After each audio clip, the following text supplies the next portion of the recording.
puts her empty-headed face in yours and says you're a favorite gift from God. The old woman is gone forever. I'm on her passing, but don't hear her anymore. I love her more than ever, but she goes away all the time. She does not know me. She feels saved from liability by her accompanying insurance policy disguised as grandchildren who carry on her genes but not her memory and need her help all the time. I must say that's pretty weird. They don't even recognize her face. They've already forgotten their own faces from early morning wake-up calls, wet sheets, diapers, crying babies, sleepless nights, bites from sibling pets, snotty noses, and crying nightmares. Mom is now an old woman with viridian skin, cataracts, brittle nails, scarce hair, veined hands, and swollen joints. The only visible asset still attainable is her no-frills weight loss. She looks more like one of those older ladies without the excess skin. Why would anybody want to be me? I don't want to be anybody else. It's interesting how people change over long periods of time. Here I am now at the age of 28 with a little child running over my feet while I navigate blogs with my laptop computer and photograph my image with a digital camera which puts a photograph on the computer before I download them onto my blog. First, I blow on my fingers for the geeky feel. Now, I've been married for 4 years to this wonderful woman who must still be up front in this little museum exhibit of a house in a neighborhood of other little museum exhibits. Like me, that house is all windows and art glass and metal trim touches and hardwood floors and recessed lighting. I am lucky in my marriage because I've had more than one true love in life, and I mean it.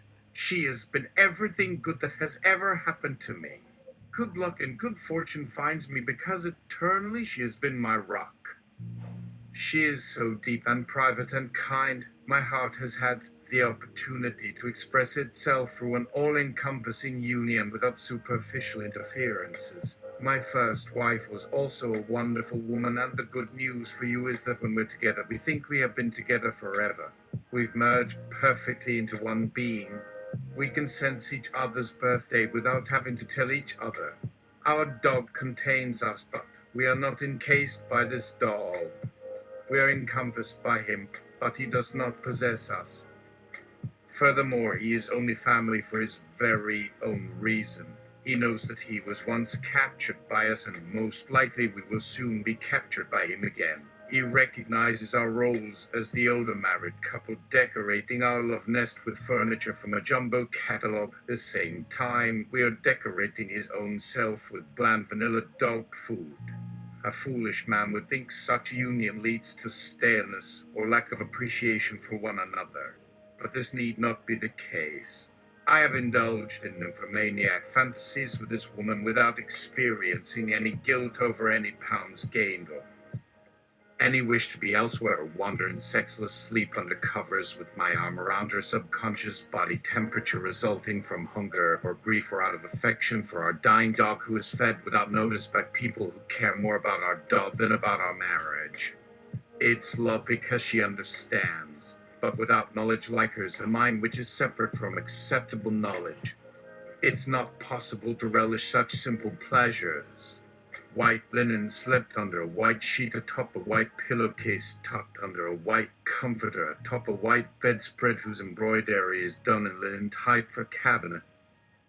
Maker Guild, which was above the pillowcase, but came out right, and now you can see it between two bed comforters, which are laid on top of pounds of feathers, which is an expensive luxury bedding option for those who sleep on cheap mattresses and their supported bodies, then save money to replace body springs with air springs, which you have to pay extra for, and then regret, and this is what you will get every night if you take drugs because of medical problems, which one never gets, because sex will always be the obvious answer, like stealing things when you're angry but don't remember why you're angry.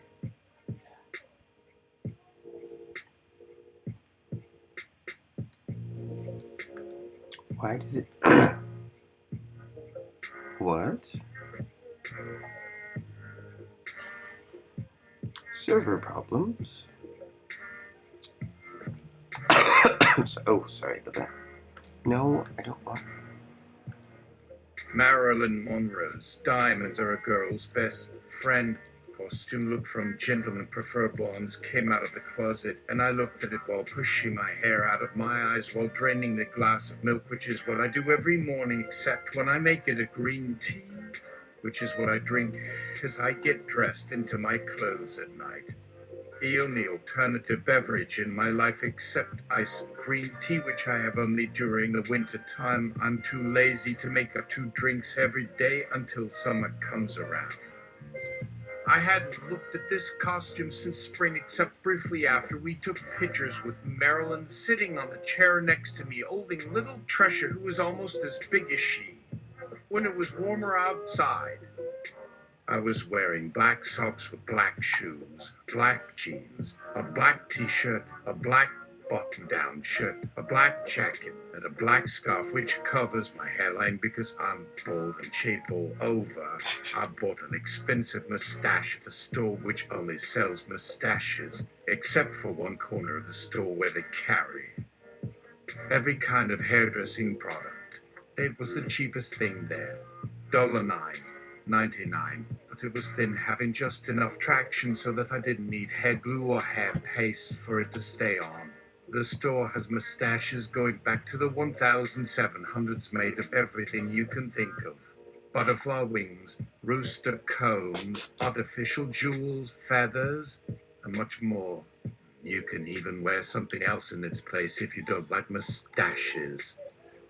As if you could get through life without having a nice enough mustache to make those who look like you smile if they didn't know your name.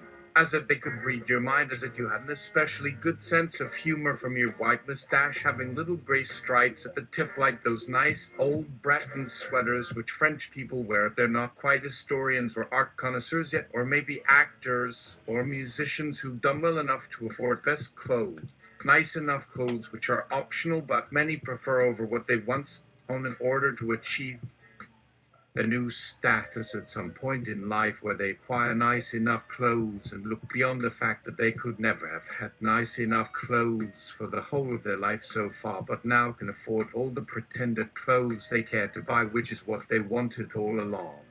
Pretended clothes, as if somehow they wanted these pretended clothes so much that they went laterally across their lives to get to the pretended clothes and couldn't live without these pretended clothes, and now regret that nothing has connected them more strongly than pretended clothes. Pretended clothes, as if they didn't love themselves with their real selves, but instead just the pretender selves.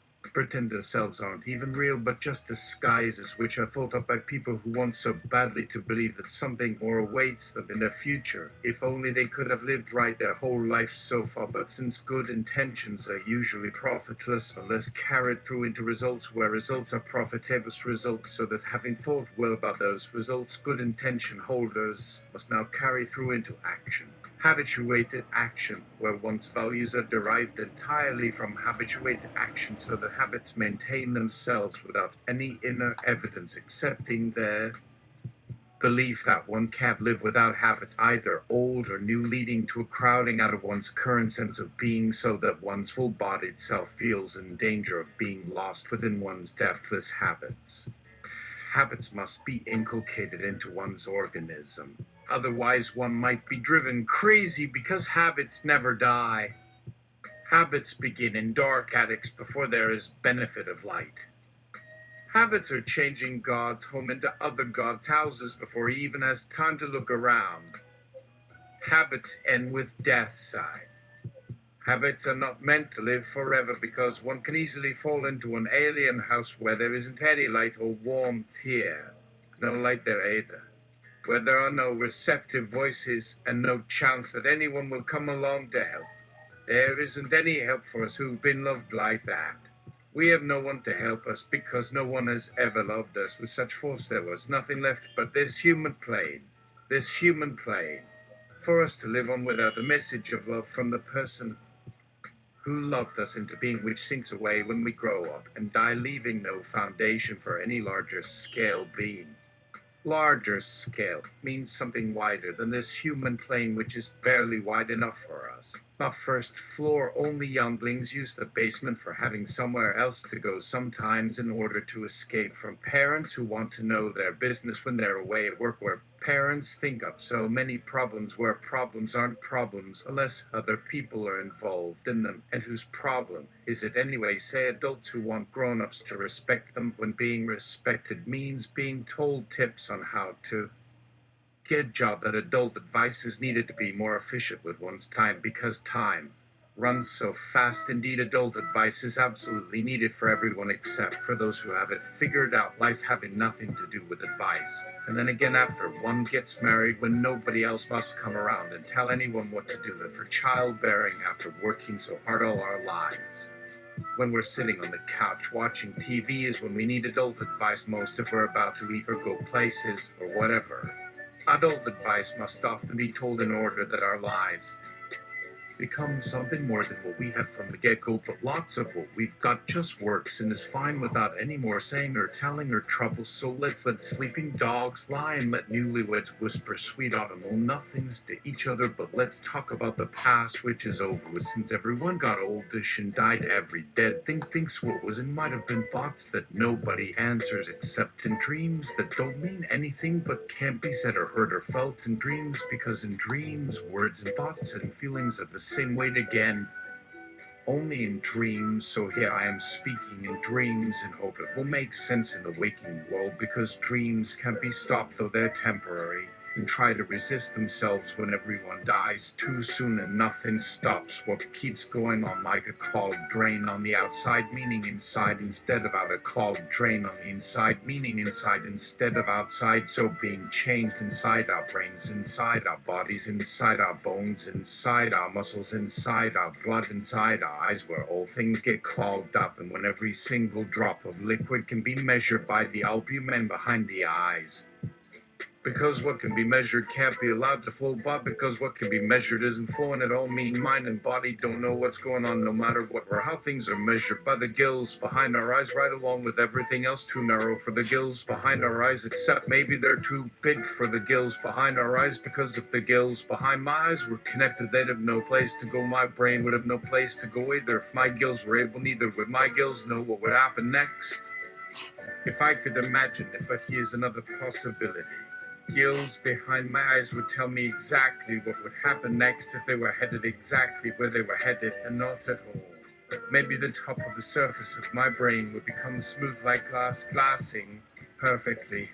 I don't know. Glassing, of course, meaning to glass. To glass every thought I could imagine, which seems like a lot but is harder than I imagined. But since I can't really imagine without imagining it all, there's no reason to believe I really can really imagine anything after all. So much writing has been already written before any of us got here, yet whoever we are, or ever were, or ever will be, will hand us or him or herself a writing instrument before any such writing was read by any one of us, unseen before, or now yet unknown before, unknown and known now to unknown previously, unknown living now, unseen now, unknown, unseen, unseen, unseen, unbeknownst for all of us, visible now, unseen now, unseen now, of course each of us invisible now, seen as bright as I am bright, bright, telling invisible others visible far away, here where I lie, curious pretzel-shaped glassings of mouth-waterings, reminding me instantly of the writing about soon-to-be-eaten food, and who doesn't get a craving for pretzels once in a while?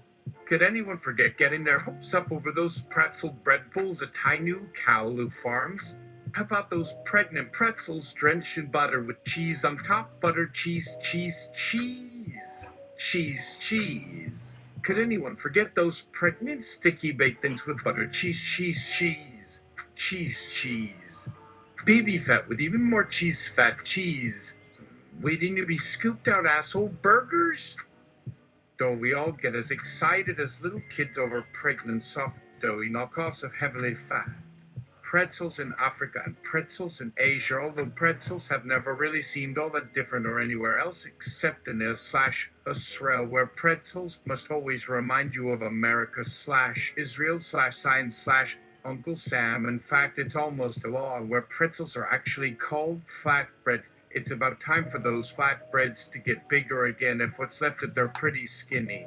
Pretzels In Africa, pretzels in Asia, pretzels in America / Israel / Zion, pretzels with cheese plus gravies plus good for you whole wheat plus trans fats plus saturated fats. This is America / Israel / Zion.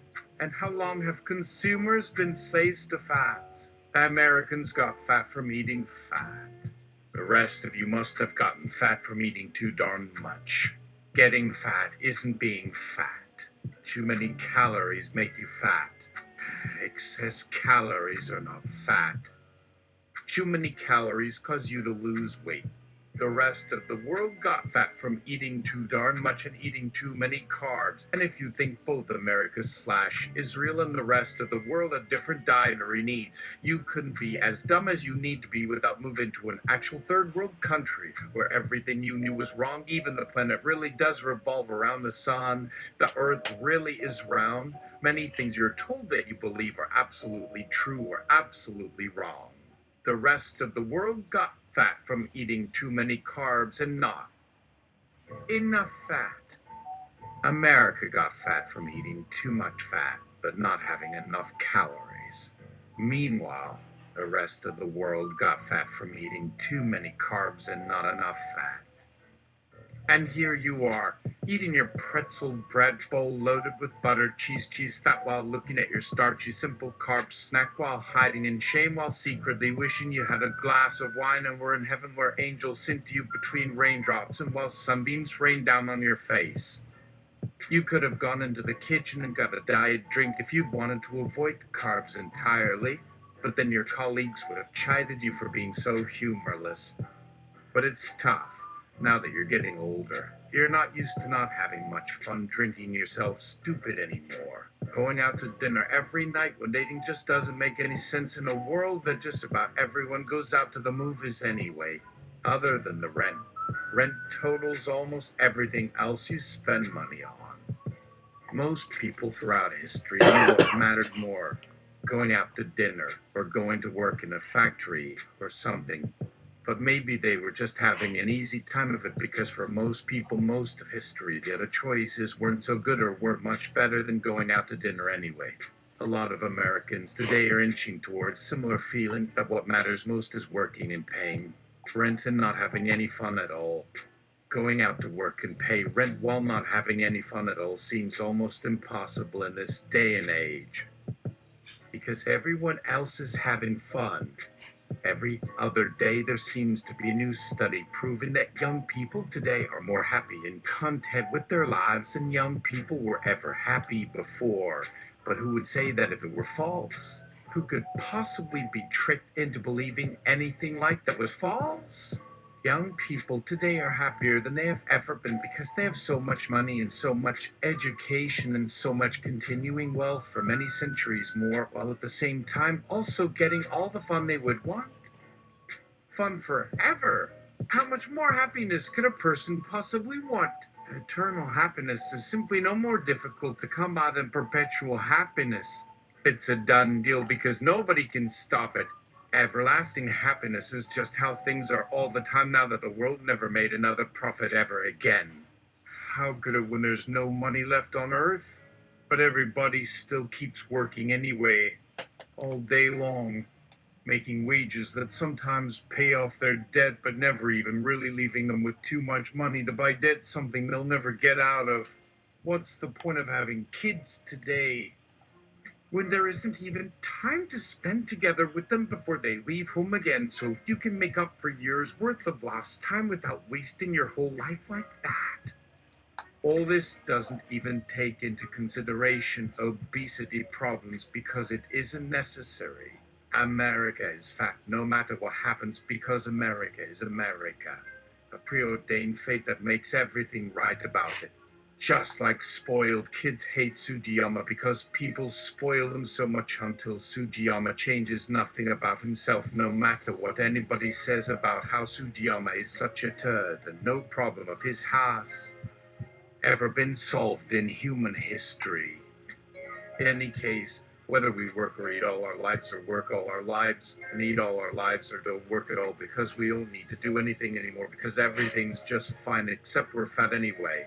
We are definitely not able to do much about any pain brought about by gaining full-fledged adult status sooner rather than later, while the world still hasn't completely matured from childhood, because there's no point, except maybe cutting ourselves some slack while we're getting results from never working ever again at something we'll probably never make any money at, or ever have fun doing, or even be able to enjoy afterward if we even get paid, while all our life we've been working 2 jobs just to survive and still barely make it on time from work every day after not sleeping properly for days on end. That's why I love my job, because what I do isn't nearly as important as I think it is. What I do isn't as important as paying rent is because I've fallen out of love with my job and in love with the fact that after spending my entire adult life depending on work, I never even have to work again after I retire. So long as society doesn't fail me completely before then, which I'm just fine with because nobody working at my job will ever be able to retire and anything like my comfort, because these are shitty times and nobody can afford anything these days. We all love our jobs and everyone hates their jobs, where everyone has to choke down pretzels while working for a company that goes belly up, even though anyone with half a brain could have seen what would happen if we didn't stay on top of our receivables by coming into work every single day and trying to shut out the guilt of what we're doing all day long by walking around the office and pretending we have nothing left in our stomachs after fighting against passing out in front of everyone all night long while working way too hard only to lose our paychecks a month later. Nobody in my small office has ever done anything but pay rent all their life, so we've all fallen to pieces by eating right through our savings while putting our whole fucking family through college in the time that has been left over from earning 2 lousy college degrees. But we are proud, absolutely fucking proud, of ourselves for choosing premier medical insurance, along with subsidized dental care after losing our shit while living paycheck to paycheck for nearly 2 decades, because why not? Yeah, being deaf means I'll probably never be able to hear anything again in my life, but hey, you never know until later. Until it's too late. And I've never smoked pot before. Why would I want to now?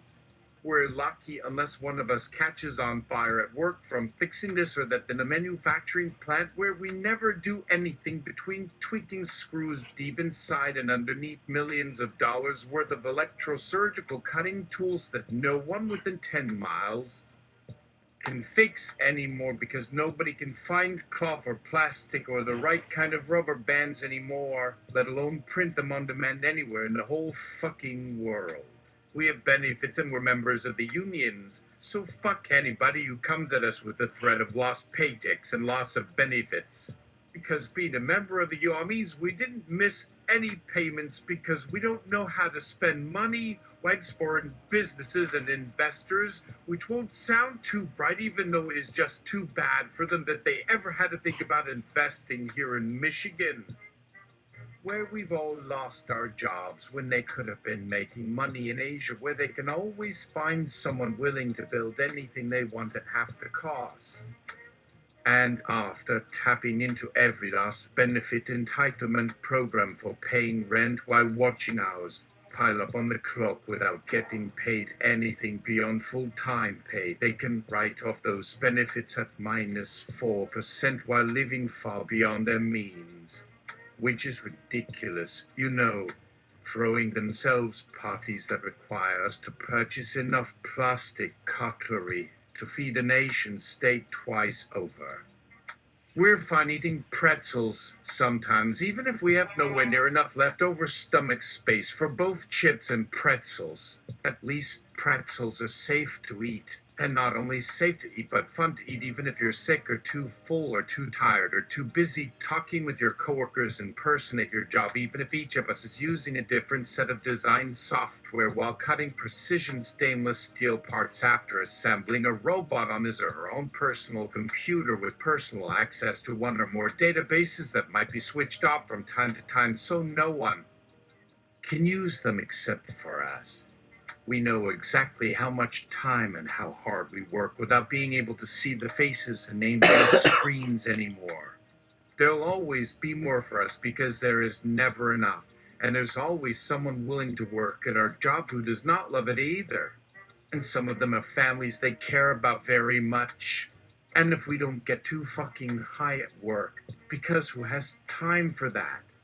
Then we don't see anything coming at us from across the room or from under our desks, and it's too late by the time anyone realizes what's happened until it's too late. And if there's more for us, then there's definitely more for them too, because they're just trying to get by too, and life is just treating them shitty because they're too damn stupid to get out of bed in the morning or make it home from work because their car should be able to fit them inside.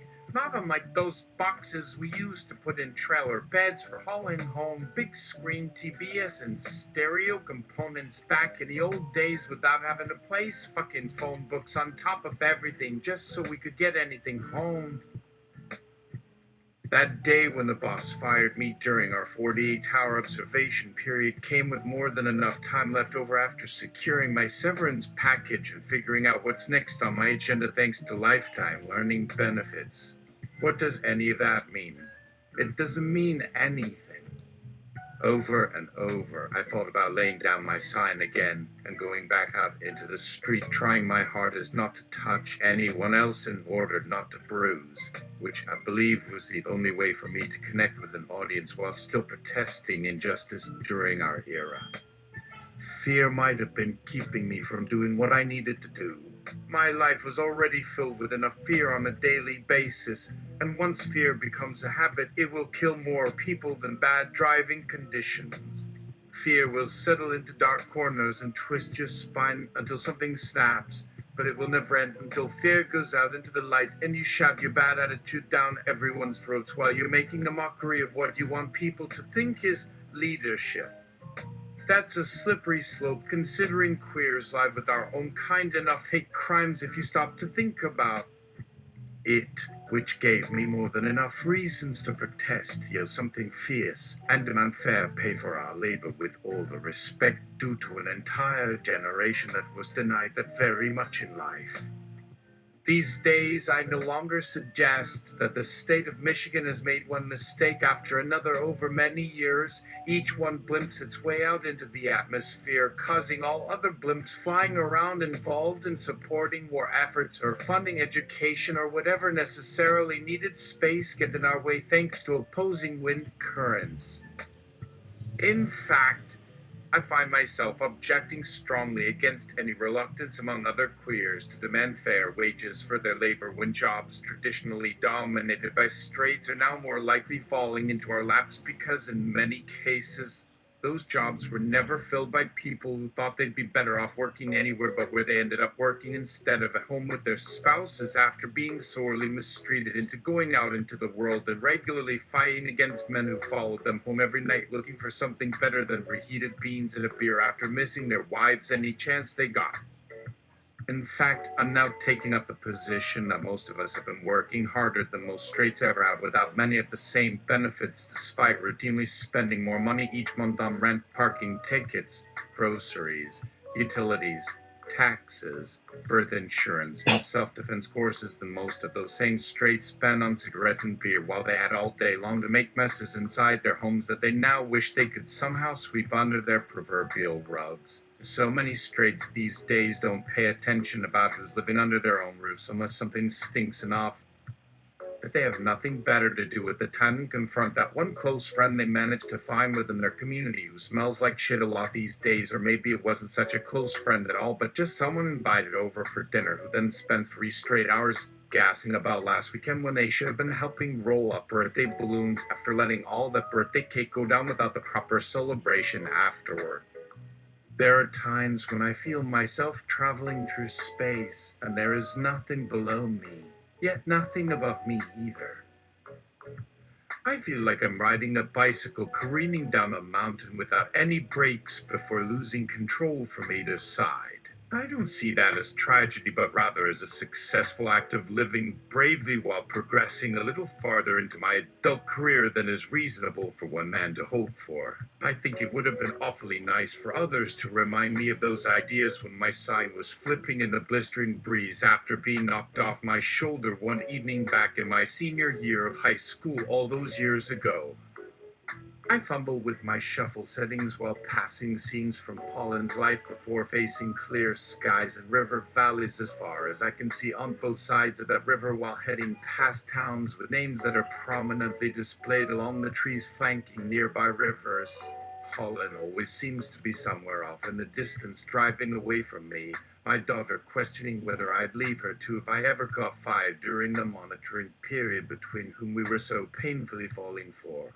Pauline will never know how her own image remains firmly written inside my mind as clear as if she were right here next to me, only we haven't been taking that easy drive through the woods atop whatever mountain incline my car might happen to be sitting on for years now.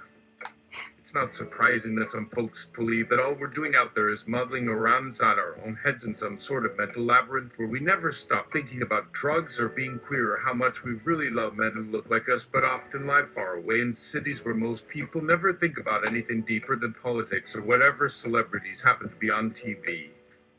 Regardless of what it was like when we started years ago during some period long ago when everything seemed possible, instead of whatever both Pauline and I might have been working toward once it became harder to deny what we were doing behind closed doors once we were out at each night in front of friends who probably kept telling themselves they were going to find straights to take home too late at night but couldn't manage to get ballsed up enough to do anything else with those other people who really mattered, except maybe the ones they wanted more than anything else out of all the friends they had invited home because their wives rarely returned home immediately after missing their husbands any chance they could get when they were not at clubs and bars drinking themselves silly after the end of a difficult work week with people they barely knew or loved, whether or not they actually wanted to be seen holding hands with anyone who was mostly strangers while out there mingling with men whose wives might still love them but whose wives were returning home immediately after missing them any chance they could get away from them for just a little while, even if it was just for an hour, while those two men we'd grown tired of mooning over our husbands didn't want us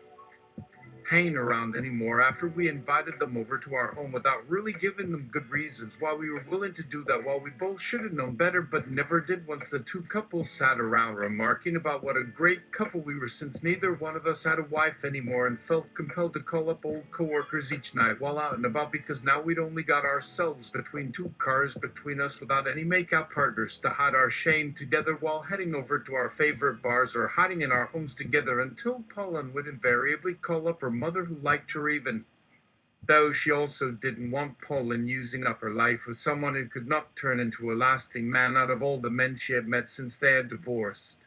Our mothers had always been very close, even though Pauline had been a little rebellious with her religion, where she often became angry when faced with the fact that her mother had left her father prior to his death, knowing full well how upset he would be over her leaving him. Right now, she'd be calling me continuously before I realized Pauline was just driving away from me, probably glad to be alive while admitting that she loved me even more than ever before, knowing full well that she also wanted more than just her pediatrician to hang on to, tell her how pretty she would become, and made her feel both special and special in the middle of what she seemed to want even more than anything else, growing up in the middle of nowhere, especially around Christmas time when she'd stare down at our Christmas tree wondering why Sod was always singing about his bare legs growing old while the song played non-stop for days on end on radio stations all over America. She loved being around the old churches in town when most folks avoided such sights, however much she passed church bells tied across streets at odd angles in town where the teenagers burned crosses adorning the tops of churches when we were passing redneck homophobes who had no idea why Pauline didn't want to walk across a football field, which she seemed clearly scared of before calling up potential new lovers, even though those men might only care about ourselves at first, while Pauline seemed always welcoming these new men into our lives, only telling them after everything was done did they get along by glaring at me as if I was supposed to understand, like it was surprising to witness. She might pay attention while I tried my best to turn myself into reaching a conclusion, even though I rarely saw why I should give a damn one way or another, since it was obvious she'd already decided on either family roots or drifting over toward New York City, where at least it wouldn't be so bad, especially since neither Pauline nor I knew our way around, since neither one of us had ever been anywhere since leaving home 10 years ago, and decided that there'd Definitely must have been something inside Poland's very own head which prevented her from seeing how much more comfortable she might have been if she'd not wasted so much time on those who wound up aborting the dreams within their own heads when the time came for them to grow up, so that Poland would have made fewer phone calls over the years anyhow. Two boys' code name would be Nicky Bottom Chatter, who learned of our dilemma from the male creeps hanging around the corner liquor store as he walked from out north, being Dave and Mike, who spent too many desperate days drinking coffee before heading into work each morning from places willing to give them coffee since they drank fast without realizing they needed rest, since we couldn't afford to hire anyone better than ourselves or pay for anything cheaper. They were both heavy drinkers who often mistook the concern of their wives for problems, reading the same lines over and over again, searching for meaning, searching for the limits of their lives, while their wives wanted conversations which went beyond reading lines which they'd read 1,000 times. Early on, they both believed their wives were writing notes to put inside books as they searched for meaning, as their wife, Deborah, arrived home with 2 bags filled with a newspaper and a box of cereal, but both had the same gaze before long.